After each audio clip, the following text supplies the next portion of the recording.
الحمدللہ وحدہ والصلاة والسلام علی من لا نبی بعدہ اما بعد فاعوذ باللہ من الشیطان الرجیم بسم اللہ الرحمن الرحیم وذکر فإن الذکرى تنفع المؤمنین، اور یاد دہانی کرتے رہو، لوگوں کو واعظ و نصیحت کرتے رہو، بے شک یہ ذکر، تذکیر، یاد دہانی اور واعظ و نصیحت ایمانداروں کو فائدہ دیتا ہے۔ بعض لوگوں کی یہ رائے ہے کہ لوگوں کو یہ تبلیغ کوئی فائدہ نہیں دیتی، سمجھانے کا کوئی فائدہ نہیں ہے، لہذا ہمیں سمجھانے نہیں چاہیے۔ وہ یہ لاجک پیش کرتے ہیں کہ جو جس پوائنٹ پر ہے، جس نقطہ نظر پر لگا ہوا ہے، جس کی جو سوچ ہے، اس کو وہیں پہ رہنے دو۔ سمجھانے کا، واعظ و نصیحت کا، تذکیر کا، یاد دہانی کا کوئی فائدہ نہیں ہے۔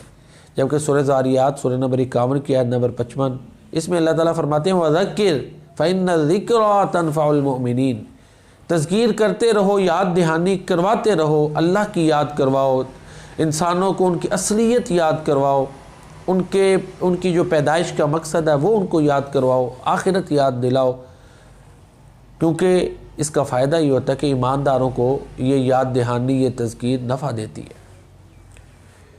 انبیاء کرام اللہ تعالیٰ نے اس دنیا میں مبعوث فرمائے اور انہوں نے لوگوں کو تذکیر کی، یاد دہانی کروائی، اور مایوس نہیں ہونا چاہیے۔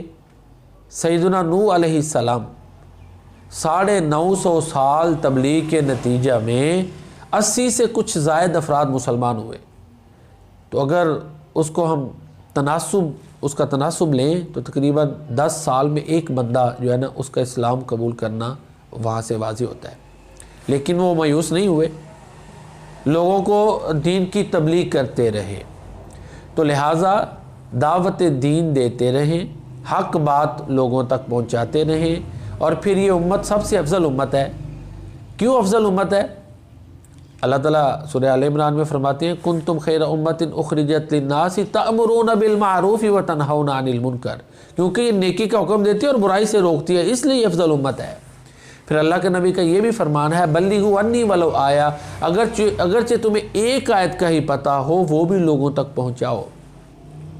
تو لہٰذا ان سب دلائل کی روشنی میں یہ بات واضح ہوتی ہے کہ تذکیر بے فائدہ نہیں ہے، یاد دہانی بے سود نہیں ہے، یہ واعظ و نصیحت کرنا اپنی صلاحیتوں کا زیان نہیں ہے۔ قرآنی جو علوم ہیں ان کو شاہ ولی اللہ رحمۃ اللہ علیہ نے 5 علوم میں تقسیم کیا ہے۔ قرآن کریم کے جو علوم ہیں ان کو 5 علوم میں انہوں نے تقسیم کیا ہے۔ ان میں سے 3 علوم جو ہیں وہ علم التذکیر ہیں، علم التذکیر بھی ایام اللہ، علم التذکیر بھی آلاء اللہ، علم التذکیر بالموت وما بعد الموت، اور باقی 2 علوم علم الاحکام اور علم المخاصمہ۔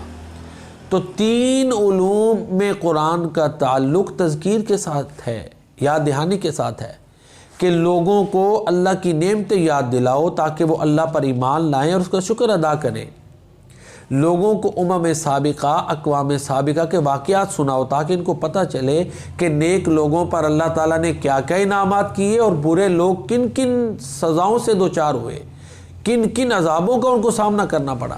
اور اسی طرح یہ موت، یہ بہت بڑی جو ہے وہ ایک واعظ ہے، موت بہت بڑا بذات خود واعظ ہے۔ ہر ایک نے مرنا ہے، دنیا عارضی ہے، اللہ کی بارگاہ کے سامنے پیش ہونا ہے، تو موت اور اس کے بعد والے حالات ان کا ذکر کر کے بھی تذکیر اور یاد دہانی کرواتے رہنا چاہیے۔ تو اللہ قرآن کریم میں فرماتے ہیں وَذَكِّرْ فَإِنَّ الذِّكْرَى تَنفَعُ الْمُؤْمِنِينَ، وَذَكِّرْ فَإِنَّ الذِّكْرَى تَنفَعُ الْمُؤْمِنِينَ، تذکیر کرتے رہو کیونکہ یہ تذکیر اور یاد دہانی ایمانداروں کو نفع دیتی ہے۔ اللہ تعالی ہمیں قرآنی تعلیمات پر عمل پیرا ہونے کی توفیق عطا فرمائے۔ السلام علیکم ورحمۃ اللہ۔